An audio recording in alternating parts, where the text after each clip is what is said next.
Dear viewers, আজ supreme কোর্টে গত 1 সেপ্টেম্বরে যে টেট ম্যান্ডেটরি মামলার রেসপেক্টে যত রিভিউ পিটিশন জমা পড়েছিল তার আজকে হিয়ারিং ছিল। তো সেই হিয়ারিংয়ে কি হয়েছে, কি আপডেট এসেছে সে সম্পর্কে আজকে এই ভিডিওতে বলবো।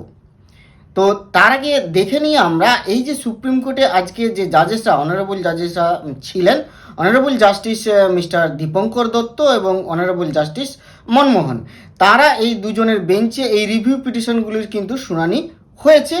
এবং সেখানে যে রিপোর্টটির বেসিসে যে রিপোর্টটি সেই জাস্টিসদের সামনে রাখা হয়েছে সেই রিপোর্টটিতে আমরা একটু নজর দেব আজকে।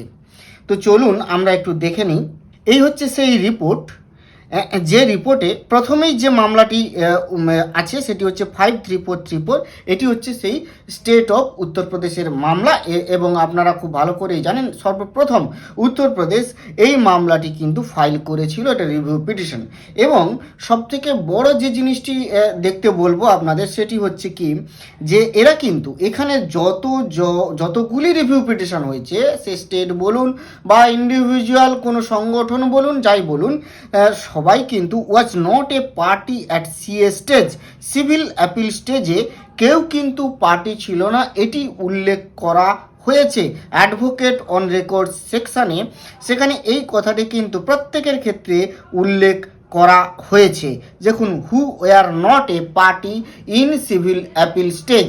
এর আগের ভিডিওতে আমি বলেছিলাম আপনাদের যে এটা একটা খুব গুরুত্বপূর্ণ ম্যাটার, কিন্তু সুপ্রিম কোর্টের বিবেচনাধীন ম্যাটার হতে পারে কি, যে যখন 1 সেপ্টেম্বর সুপ্রিম কোর্টে যে জাজমেন্টটি এসেছিল নন মাইনরিটি ইনস্টিটিউশনগুলিতে সমস্ত এক্সিস্টিং টিচারদের টেট পরীক্ষায় পাস করতে হবে, সেই জাজমেন্টে কিন্তু কোনো পার্টি হিসেবে কোনো স্টেট বা ইন্ডিভিজুয়াল টিচার্স মানে যারা পীড়িত পক্ষ তাদের কিন্তু কথা শোনা হয়নি। সেই কথাটাই এখানে উল্লেখ করা হয়েছে, who were not a party in civil appeal stage, মানে ওই জাজমেন্টের সময় ওই জাজমেন্টে যে হিয়ারিং হয়েছে তারা কেউ কিন্তু পার্টি ছিলেন না। এবং বিশেষ মানে প্রায় বেশিরভাগ রিভিউ পিটিশনে কিন্তু দাবি যেটি করা হয়েছে যে এই রিভিউ পিটিশনটি ওপেন কোর্টে ওপেন হিয়ারিংয়ের জন্য প্লেস করা হোক।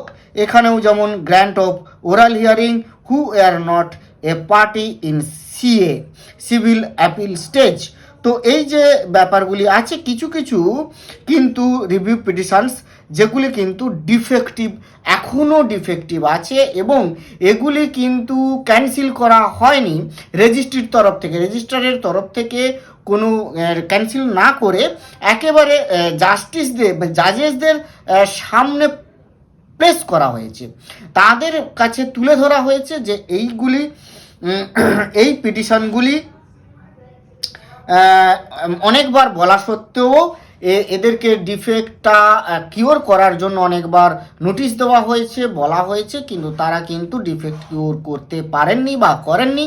তো এই অনেক ইন্টারলোকুটরি অ্যাপ্লিকেশনস আছে, তো সেই সংক্রান্ত সমস্ত বিষয়টা কিন্তু জাজেসদের সামনে কিন্তু তুলে ধরা হয়েছে এবং সেখানে বলা হয়েছে যে এগুলি ডিফেক্টিভ, এখনও স্টিল নাও এটা ডিফেক্টিভ কিন্তু আছে। তো এই মানে মূল যে ব্যাপার, এই who were not party in CA civil appeal স্টেজে যত টোটাল আমি বলেছিলাম 45টি টোটাল হচ্ছে আমাদের কি আছে রিভিউ পিটিশন আছে, টোটাল 45টি। এই সমস্ত রিভিউ পিটিশনের বেশিরভাগই মানে একটি দুটি ছাড়া বেশিরভাগেরই আবেদন হচ্ছে যে ওপেন কোর্টে ওপেন হিয়ারিং হোক, এবং সেটি নিয়েই এই অফিস রিপোর্টটিকে সামনে রেখেই কিন্তু আজকের হিয়ারিংটি হয়েছে।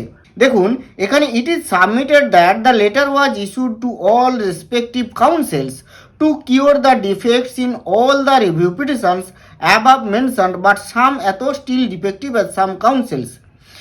The unregistered review petitions diary numbers above mentioned are circulated before the honorable judge in chambers with this office report.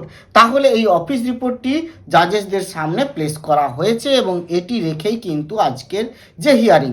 তবে এই হিয়ারিংয়ে কি সিদ্ধান্ত হলো, ওপেন হিয়ারিংয়ের সিদ্ধান্তকে সঠিকভাবে জাজেসরা মেনে নিলেন কিনা সেটি কিন্তু এখনো পর্যন্ত খবরাখবর এ সম্পর্কে কিন্তু কোনো স্পষ্টভাবে পাওয়া যায়নি। তো হয়তো এই খবর পাওয়ার জন্য আরও কিছু দিন বা কিছু সময় আমাদের অপেক্ষা করতে হতে পারে। অবশ্যই এক্ষেত্রে সমস্ত শিক্ষক মহল এটুকু আশাবাদী হতে পারে, যেহেতু এত রিভিউ পিটিশন করা হয়েছে, প্রত্যেকেরই দাবি যে ওপেন হিয়ারিং করা হোক। তাদের কিছু কথা বলার প্রয়োজন আছে, তাদের কিছু কথা শোনার কোর্টের দরকার আছে, যেহেতু তারা এই সিএ স্টেজে, সিভিল অ্যাপিল স্টেজে পার্টি ছিলেন না। ফলে এই ব্যাপারে একটা আশা শিক্ষক মহলের থাকতেই পারে, এটাই থাকাটা খুবই স্বাভাবিক যে এটি ওপেন হিয়ারিং হতে চলেছে। আবার কেসটাকে আমরা বলতে পারি এক অন্যরকম ভাষায় যে এটি রিওপেন হচ্ছে বা রিওপেন হওয়াটা খুব স্বাভাবিক বলে মনে হয়। হতেও পারে, জানি না, এ বিষয়ে খুব তাড়াতাড়ি হয়তো কোনো আপডেট আসবে। যাই হোক, আজ এই পর্যন্ত। ভালো থাকবেন, সুস্থ থাকবেন, ধন্যবাদ।